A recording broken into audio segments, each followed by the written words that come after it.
दिखाया है, अर्थात कि वो पूर्ण ब्रह्म है। आपने भगवान को भगवान के विषय में बताया है कि ये भगवान है, अर्थात धर्म भी बताया है आपने, मोक्ष भी बताया है कैसे मिलेगा, लेकिन आपने इन चार चीजों के विषय में तो बताया, लेकिन जो पांचवी चीज है उसके विषय में आपने नहीं बताया। और पांचवा क्या है? कहा कि पांचवा है प्रेम।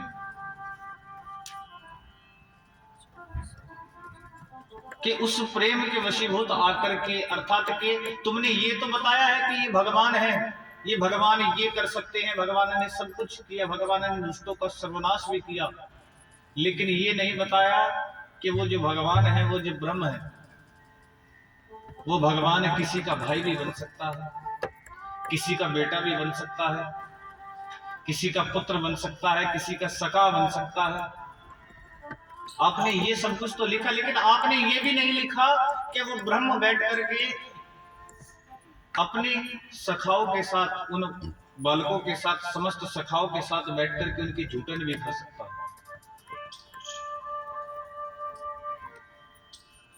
आपने सब कुछ लिखा, आपने ये नहीं लिखा कि वो ब्रह्म एक मां यशोदा से भी, एक मां का पुत्र भी बन सकता है। अर्थात तुमने सब कुछ लिखा, लेकिन उस ब्रह्म के विषय में ये नहीं लिखा। और यदि तुम अगर बताना चाहते हो तो आपको वे चार मंत्र जिसमें भगवान की लीलाएं छिपी हैं, जिसमें भगवान ने लीलाओं को किया है, उन समस्त लीलाओं को यदि अगर बताना चाहते हो तो उन समस्त लीलाओं के विषय में, भगवान के उस रस के, उस प्रेम के विषय में यदि अगर जानना चाहते हो, तो मैं उसके विषय में यदि अगर आपको कहूं,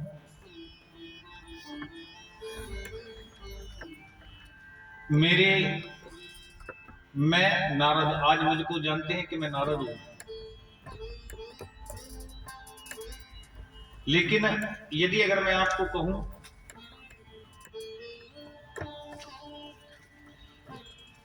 कि यदि अगर आज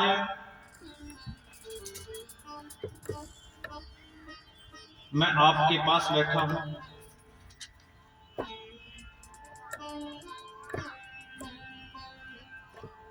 तो मैं नारद अपने पूर्व जन्म का आपको वृतांत तो बताता हूं। नारद जी ने अपने पूर्व जन्म का वृतांत बताया कि मैं पूर्व जन्म में क्या था।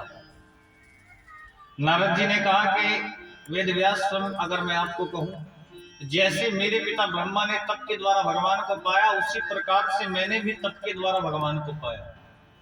पूर्व जन्म में मैं नारद एक दासी का पुत्र था। मेरी जो माता थे वो दासी का कार्य किया करती थी, और दासी पुत्र होने के कारण मैं भी अपनी माता का सहयोग किया करता था, उनका हाथ पटाया करता था। और जानते हो मुझे भगवान की भक्ति कहां से प्राप्त हुई?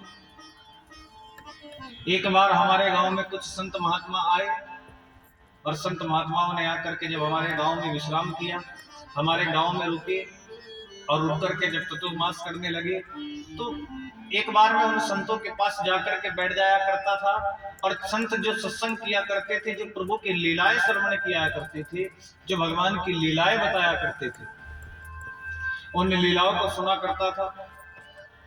और भगवान की लीलाओं को सुनने के बाद मेरे हृदय में अपार आनंद की अनुभूति होती थी, अपार आनंद मुझको प्राप्त होता था। और जब भगवान की कथाएं सुना करता था, भगवान की लीलाएं सुना करता था, तो मेरे मन में भगवान से मिलने की, उनको देखने की इच्छा प्रकट हुई। और जब कुछ समय बाद वो संत महात्मा हमारे गांव से लौटने लगे, तो मैं उन संतों के चरणों में जाकर के गिर गया कि गुरुदेव, आपने मुझे इतनी भक्ति आपसे प्राप्त हुई है, मैं आपकी झूठन ग्रहण किया करता था, आपकी सेवा किया करता था, और भगवान से का सुमिरन किया करता था, और अब आप लौट करके जा रहे हैं, तो अब मुझे वो कथाएं, वो लीलाएं कौन श्रवण कराएगा? मेरी इच्छा है कि मैं भी आपके साथ जाना चाहता हूं। संत महात्माओं ने नारद जी से कहा कि देखो नारद, हम आपको अपने साथ ले जा तो सकते हैं, लेकिन ध्यान रखना कि अभी तुम्हारी माता है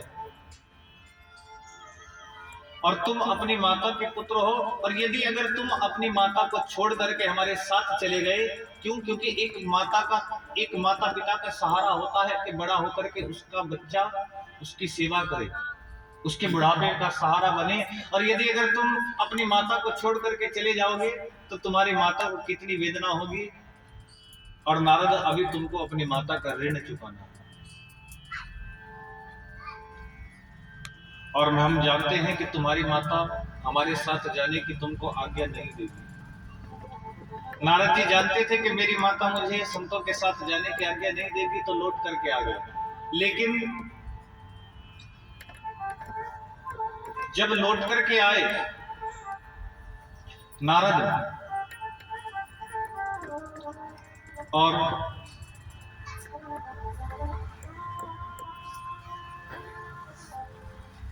तो तब संतों ने नारद जी को एक मंत्र दिया और कहा कि पुत्र, इस मंत्र का जाप करना, और केवल इसी मंत्र के द्वारा तुम भगवान को पा सकते हो। और बड़ा सुंदर ये मंत्र दिया, नमो भगवते तुभ्यं वासुदेवाय धीमहि प्रद्युम्नां शंकराय च। तो नारद जी को संतों ने ये मंत्र दिया, नमो भगवते तुभ्यं वासुदेवाय धीमहि, अर्थात के ओम नमो भगवते वासुदेवाय के भागवत का ये द्वादश मंत्र है जो संतों ने नारद जी को दिया है। जैसे एक तो फोन में हम आजकल फोन चलाते हैं ना, सब फोन में एक सिम होता है जिसका एक नंबर होता है ना, उस नंबर को हमें पता होता है कि भैया इसका हमें अपने बेटे के पास फोन मिलाना है, बेटी के पास मिलाना है, तो भैया हमारे बेटी का ये नंबर है, उस नंबर को डायल करते हैं तो सीधा वो फोन कहाँ पहुंचता है? हमारी बेटी के पास या बेटे के पास।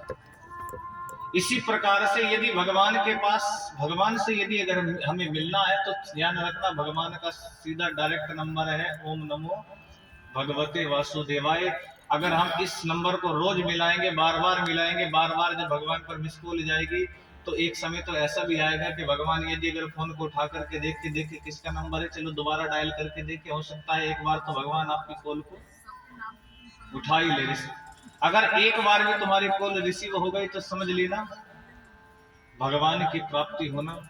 और यही वो मंत्र है ओम नमो भगवते वासुदेवाय, ये द्वादश मंत्र है भागवत। यदि अगर आप इसको सोचोगे कि ये एक मंत्र है तो समझ लेना तुम्हारे लिए वो एक मंत्र ही होगा।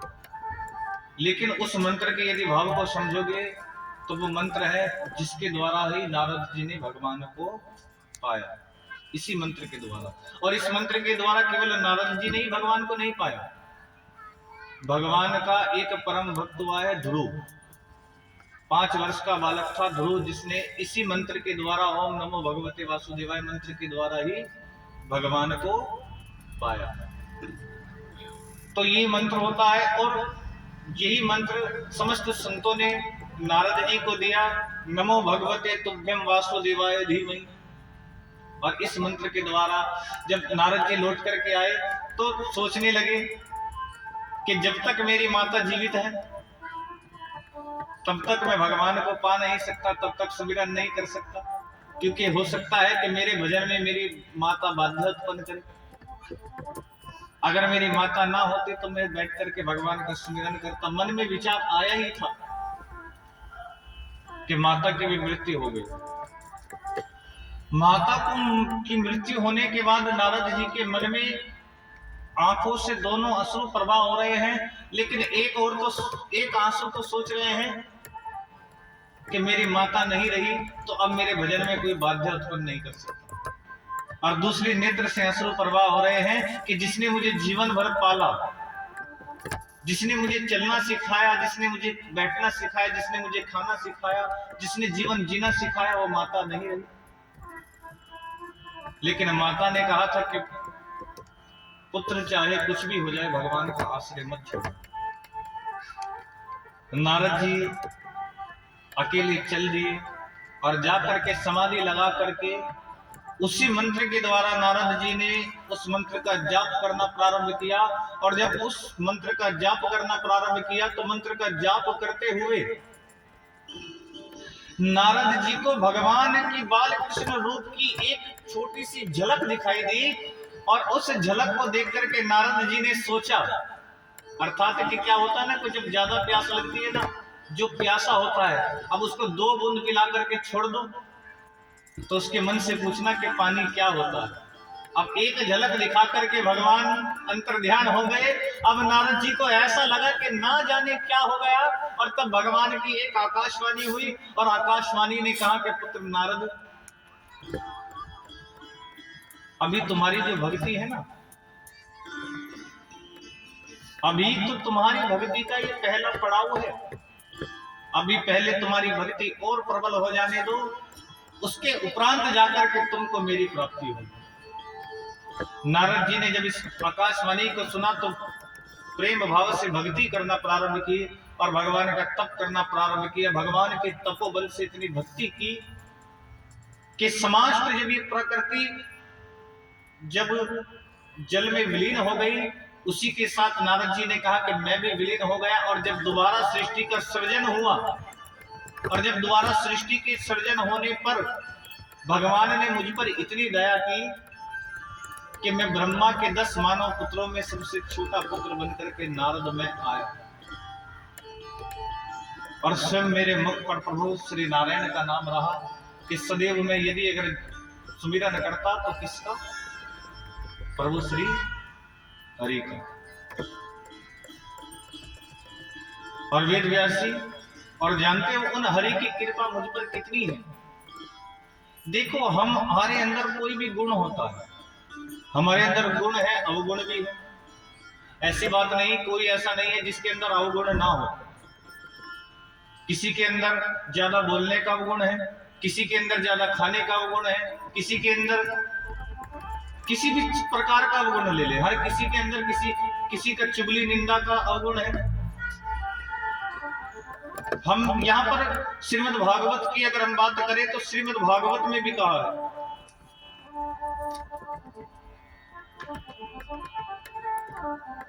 कि हम कोई अनुष्ठान करते हैं, हम कोई भजन करते हैं, रोज कोई माता एक प्रण ले ले, मुझे रोज सुबह उठ करके हनुमान चालीसा का पाठ करना है या गायत्री मंत्र को जपना है, या मुझे बृहस्पतिवार के व्रत रखने हैं, शनिवार के व्रत रखने हैं,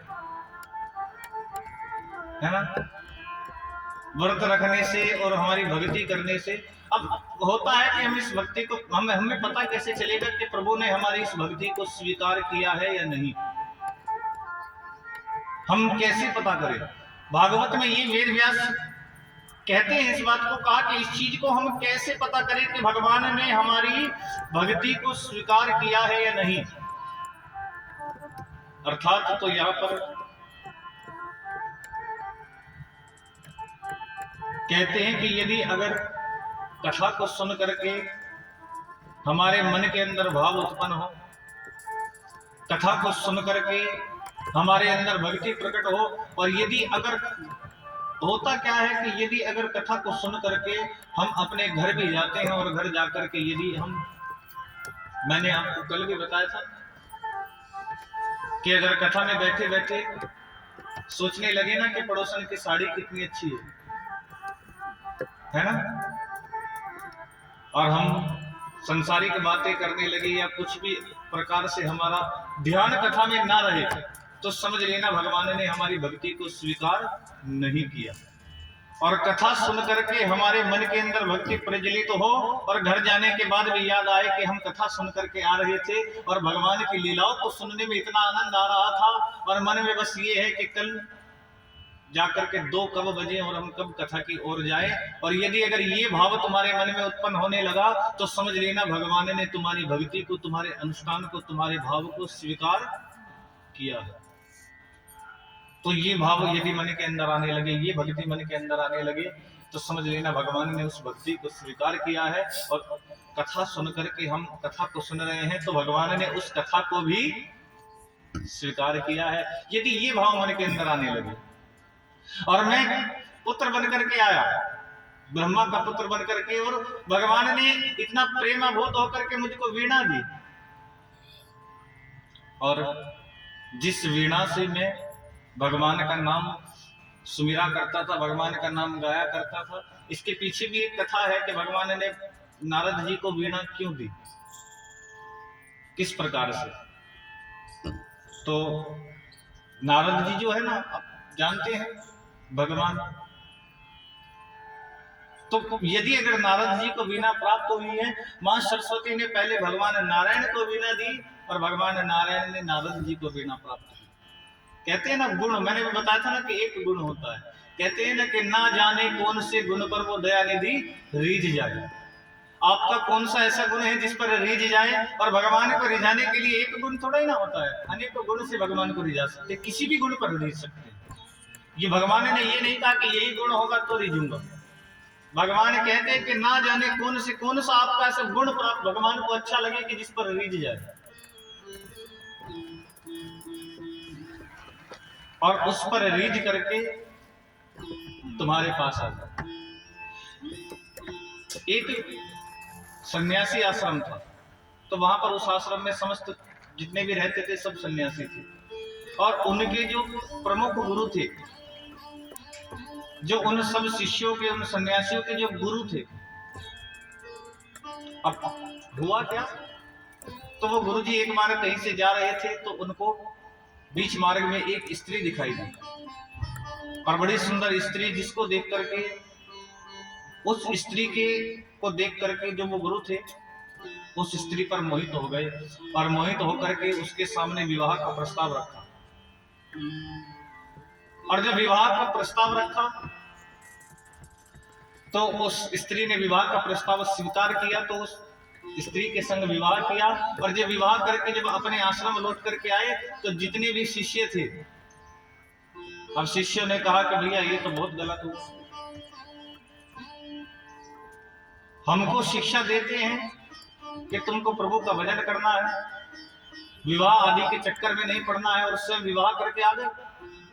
तो जितने भी शिष्य थे वो सबके सब आश्रम को छोड़ करके चले गए, और सबके सब आश्रम को छोड़ करके जब जाने लगे तो उस आश्रम में एक शिष्य था जो वहीं पर बैठा रहा। उससे बार बार सबने कहा कि चलो भैया चलो चलो चलो। अरे कहां से रहोगे, ये गुरु बनने योग्य नहीं है। जो हम सन्यासियों के आश्रम में एक स्त्री को लेकर के आ गए, क्या ये गुरु के योग्य है? और जब इस बात को कहा तो शिष्य ने कहा कि देखो भैया, जैसे भी है मेरे गुरु है, अब मैं इनको छोड़ करके जाने वाला नहीं हूं। और जब इस बात को कहा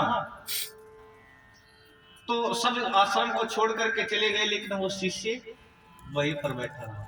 अब रोज सुबह उठ करके गुरुजी को प्रणाम किया करता, गुरुजी की सेवा किया करता, और जब गुरुजन की सेवा किया करता था, अब गुरुजी जिस स्त्री को अपने घर लेकर के आए थे, अब उसको भी गुरु मां कह करके उसको भी सम्मान देना प्रारंभ कर दिया कि यह माना कि मेरी चाहे गुरु कैसा भी है, लेकिन मेरी जो गुरु तत्व है, मेरा जो भाव गुरु के प्रति है, उस भाव में गुरु चाहे बदल जाए लेकिन मेरा भाव नहीं बदलना चाहिए। मेरा भाव जो है गुरु के प्रति दृढ़ है कि ना जाने वही। अब जैसे गुरुजन की सेवा करने लगा तो एक बार रात्रि में सो रहा था, तो रात्रि में सोते सोते इस शिष्य के सपने में प्रभु नारायण ने दर्शन दिया और कहा कि नेत्र खोलो। और जैसे उस शिष्य ने नेत्र खोले तो सामने देखा तो सामने प्रभु चतुर्भुज नारायण खड़े हैं, और नारायण को देख करके इसने प्रणाम किया, कहा कि प्रभु धन्य हो मेरा जीवन कि आपने मुझे दर्शन दिए हैं, और स्वयं प्रभु श्री नारायण श्री हरि त्रिलोक का स्वामी आज मेरे सामने खड़ा है, और प्रभु आज आपने मुझे दर्शन दिए, मुझ पर कृपा की, तो क्यों, कोई तो कारण होगा।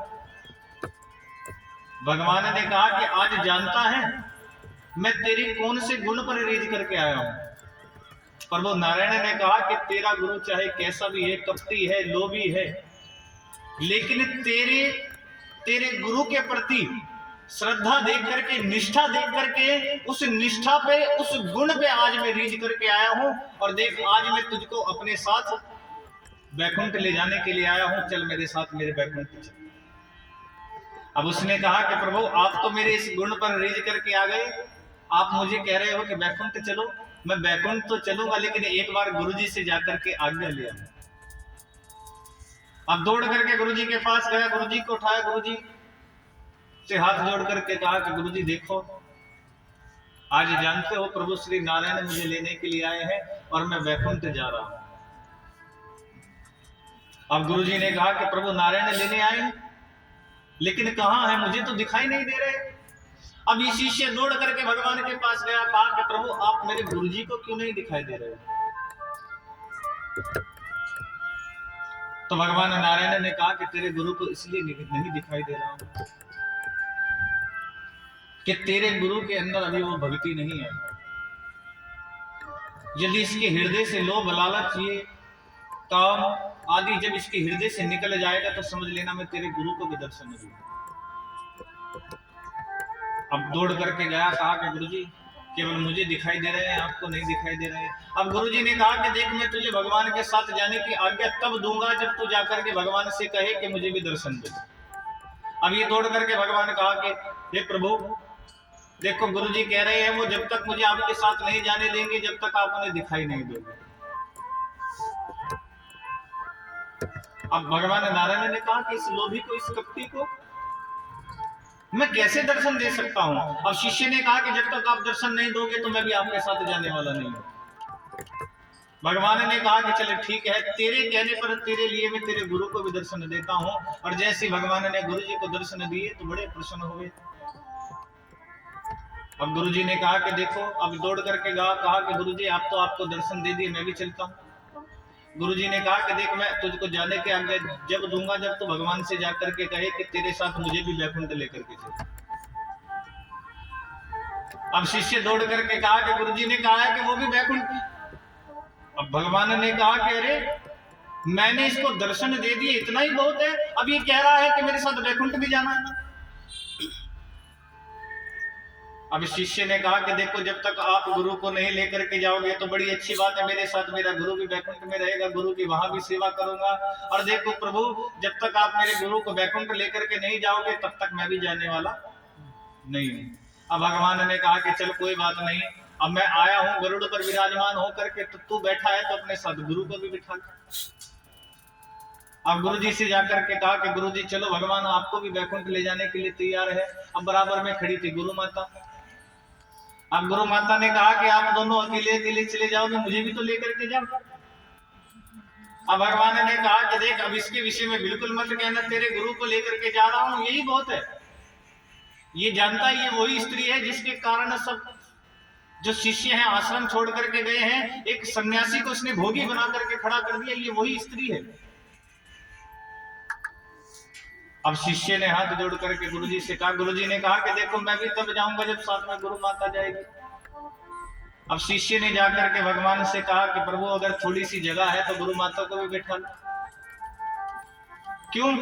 क्योंकि अगर गुरु माता नहीं जाएगी तो गुरुजी नहीं जाएंगे, अब गुरुजी नहीं जाएंगे तो मैं भी नहीं जाऊंगा। भगवान ने कहा कि मैं जानता हूं आज तेरी भक्ति पर इतना रीझ गया हूं कि चल ठीक है अपनी गुरु माता को भी बिठा ले। कहा कि एक शिष्य की भक्ति पर एक गुण से एक शिष्य ने केवल खुद को ही नहीं अपने गुरु को भी भव से पार तार दिया। कहा कि प्रभु की भक्ति ऐसी होनी चाहिए कि यदि अगर तुम एक शिष्य भी हो तो अपने गुरु को भी पार लगा देना चाहिए। कि भरोसा होता है ना, कि भरोसा सर्वप्रथम बात क्या होती है कि हमारी होती है भरोसे की। अगर हमारा भरोसा भगवान के प्रति अटल है, भगवान पर भरोसा, अगर आपका भरोसा ही नहीं है, अच्छा घर से बाहर जाते हो ना, घूमने जाते हो, तो जब आप घर से बाहर जाते हो परिवार के साथ घूमने जाते हो तो घर पर क्या लगा के जाते हो? क्या लगाते हो? ताला। क्यों लगाते हो? क्योंकि उस ताले पर आपको विश्वास है, भरोसा है। असल में होता क्या है, हम ताले पर भरोसा कर लेते हैं, लेकिन भगवान पर भरोसा करने में हमको बड़ा समय लग जाता है। जब उम्र निकल जाती है तब भगवान पर भरोसा आता है। कहा कि जैसे कि ताले पर भरोसा कर लेते हैं, वैसे भगवान पर भी भरोसा करना चाहिए कि वो भरोसा होता है। क्यों? और हम यदि बात करें तो यहां पर तो एक बड़ी सुंदर बात कही है। सूरदास जी ने बड़ा सुंदर भाव कहा है, बड़ा सुंदर भाव है कि भरोसो